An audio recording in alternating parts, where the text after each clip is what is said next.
सी news में एक बार फिर आपका स्वागत है। लद्दाख की संस्कृति, कला और प्राकृतिक सौंदर्य की एक प्रदर्शनी इन दिनों प्रभादेवी स्थित पूला देशपांडे अकेडमी में लगी हुई है। इस प्रदर्शनी की खास बात यह है कि विभिन्न छायाचित्रकारों ने लद्दाख को अपने नजरिए से देखकर इसे कैमरे में कैद किया है।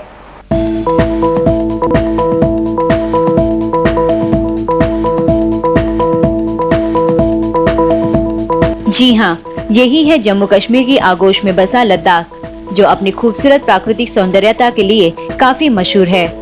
बर्फीली चादर ओढ़े खड़ा ये पहाड़ हो या फिर हो अपनी लाली बिखेरता ये उगता सूरज, ये सभी अपनी अपनी तरह से इस जगह की दिलकश सुंदरता को बयां कर रहे हैं।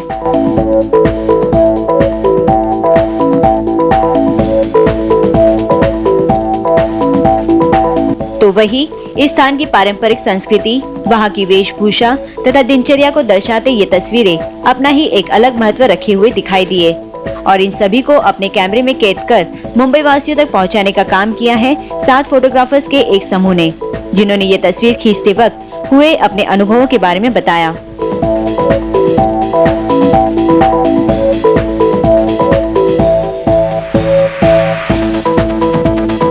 हम गए थे, बहुत ठंड थी, हवा भी बहुत तेज से चल रही थी और गाड़ी से उतरकर बिल्कुल बाजू में टेंट था। वह दिल ही नहीं कर रहा था कि मैं गाड़ी से बाहर उतरूं और टेंट में जाऊं।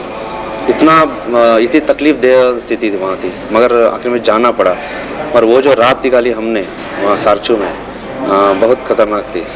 इन फोटोग्राफर्स के साथ इन सुंदर वादियों को वास्तविक रूप से देखने गए शारीरिक रूप से विकलांग कौशिक वोरा भी वहाँ की सुंदरता से मोहित हुए बिना नहीं रह पाए। ये बहुत ही सुंदर जगह है और लाइफ में एक बार जरूर देखने जैसी है, लेकिन टफ है। मेंटली भी स्ट्रांग होना जरूरी है और फिजिकली भी स्ट्रांग होना जरूरी है, क्योंकि ऑक्सीजन भी बहुत कम है और हार्ड क्लाइमेट है। इसके लिए जो पूरा फिजिकल फिटनेस के साथ गए तो बहुत ही एंजॉय कर सकते हैं। प्रभादेवी स्थित पूला देशपांडे अकेडमी में चल रही इस प्रदर्शनी के आयोजक आत्माराम परब ने बताया कि इसका उद्देश्य लद्दाख में पर्यटन को बढ़ावा देना है। ज़्यादा से ज़्यादा लोगों तक उनको लद्दाख को पहुंचाना है, क्योंकि लद्दाख में वैसे भी बहुत कम टूरिज्म है। लगभग 5% आप कह सकते हैं जो आते हैं वहाँ पर टूरिस्ट, उसमें 5% सिर्फ इंडियन होते हैं।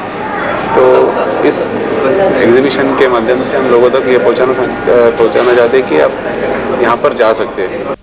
कहते हैं कि इस पृथ्वी पर स्थापित सभी चीजें सुंदर है, जरूरत है तो उन्हें और बेहतर बनाने की तथा ऐसे आंखों की जो यहाँ की प्राकृतिक खूबसूरती को पहचान सके। लद्दाख को भी ऐसी ही देन प्राप्त हुई है और शायद इसीलिए ये अनोखी जगह लोगों के दिलों में अपनी एक अलग छाप छोड़ने में सफल रही है। नवी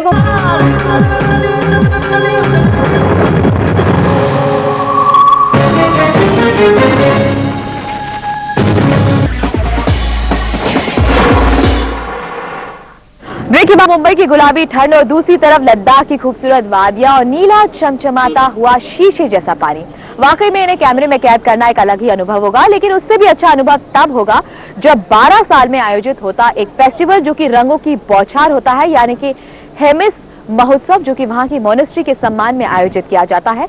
तो चलिए हम आपको ले चलते हैं लद्दाख की सैर में, जो कि कराती है मुंबई में आयोजित एक फोटो प्रदर्शनी, जहां पर इन सभी रंगों को बखूबी कैद किया गया है और मुंबई में भी इसे काफी अच्छा रिस्पांस मिल रहा है। बर्फ से ढकी चोटियां, मरून परिधान पहने बौद्ध भिक्षुक, दिमाग पर जोर देने पर एकाएक लद्दाख की खूबसूरत वादियां ध्यान में आ जाती हैं। जो लोग लद्दाख के बारे में जानते हैं वे यहाँ 12 साल में एक बार मनाए जाने वाले हेमिस महोत्सव के बारे में भी जानते हैं। अब इस महोत्सव को फोटोग्राफी के जरिए मुंबई वासियों के सामने लाया गया है। इस फेस्टिवल में इतने सारे कलर्स है, इतने सारे यूनिफॉर्म के जो ड्रेसेस है, उनके मास्क है, उनके अलग अलग टाइप के ड्रेपरीज है, तो वो शूट करने में बहुत अच्छा लगता है। फोटोग्राफी तो मेनली कलर से संबंध होता है, तो उसकी वजह से ये उनके वो मूड्स क्लिक करना उनको बहुत अच्छा लगा। इन फोटोग्राफ को दर्शकों की खूब वाहवाही मिल रही है। इन फोटोग्राफ को फोटोग्राफर्स ने लद्दाख की हड्डियां कड़कड़ा देने वाली ठंड के बीच कैद किया है। अच्छा, एडवर्स कंडीशन में थोड़ा ब्रीदिंग प्रॉब्लम होता है, लेकिन इट वाज मैनेजेबल। और 12 साल के बाद जैसे हेमिस फेस्टिवल था, बहुत क्राउड था, लेकिन इतनी एक्साइटमेंट थी, इतनी ब्यूटी थी, उनका कल्चर इतना अच्छा था, तो हमें कोई प्रॉब्लम वैसे मेन हुआ नहीं। फोटोग्राफर्स ने लद्दाख में पाए जाने वाले कुछ खास पक्षियों को भी फोटोग्राफी में जगह दी है, जिसे लोग काफी पसंद कर रहे हैं। Naturally the colour is so nice, sky colour, and कहीं भी नहीं दिखेगा, मुझे तो लगता है very nice. And landscape type जो है, it is very beautiful, you get so many colours you don't see here in Mumbai. भीड़-भाड़ वाले मुंबई महानगर में लद्दाख की प्राकृतिक खूबसूरती लोगों को सुकून देती है। ये यहाँ आने वालों के चेहरे पर साफ-साफ दिखाई दिया। दर्शना व्यास, सहारा न्यूज़ ब्यूरो, मुंबई। राज एक बार फिर से यादें ताजा करेंगी काला घोड़ा फेस्टिवल की।